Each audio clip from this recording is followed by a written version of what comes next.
মার্কিন vice president কমলা Harris বলেছেন, ইসরায়েলের প্রধানমন্ত্রী বেনিয়ামিন নেতানিয়াহুর সঙ্গে ব্যক্তিগত সম্পর্কের চেয়ে যুক্তরাষ্ট্রের কাছে ইসরায়েলি জনগণের সম্পর্কের গুরুত্ব অনেক বেশি। সোমবার মার্কিন নিউজ আউটলেট সিবিএস এর 60 মিনিটস প্রোগ্রামে এ মন্তব্য করেছেন তিনি।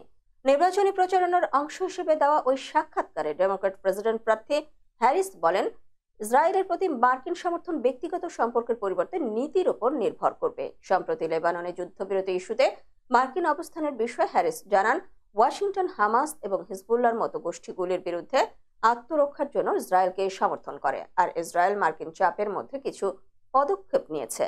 জানা গেছে, সাবেক প্রেসিডেন্ট ডোনাল্ড ট্রাম্পকে আসন্ন প্রেসিডেন্ট নির্বাচনের সমর্থন দিয়ে যাচ্ছেন নেতানিয়াহু। যদিও এ ব্যাপারে কোনো মন্তব্য নেই হ্যারিসের, বরং তিনি জানিয়েছেন, মার্কিন যুক্তরাষ্ট্র মানবিক সহায়তা বৃদ্ধি করতে, বন্দীদের মুক্তি নিশ্চিত করতে এবং যুদ্ধবিরতি কার্যকর করতে কাজ করতে চায়, যার জন্য ইসরায়েল এবং অন্যান্য আঞ্চলিক নেতাদের ওপর কূটনৈতিক চাপ অব্যাহত রাখা হয়েছে।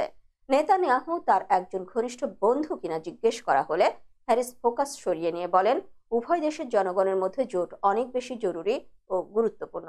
অবশ্য নির্বাচন আসন্ন হওয়ায় ইসরায়েলকে সমর্থন দেওয়া যুক্তরাষ্ট্রের স্থানীয় মুসলমানদের থেকে বেশ চাপে আছেন হ্যারিস। কেননা তার দলের প্রেসিডেন্ট জো বাইডেন ইসরায়েলের বিরুদ্ধে অবস্থান নিতে ব্যর্থ হয় হতাশ তারা। ইসরায়েলের বিরুদ্ধে আরো শক্তিশালী অবস্থান নেওয়ার পক্ষে তারা।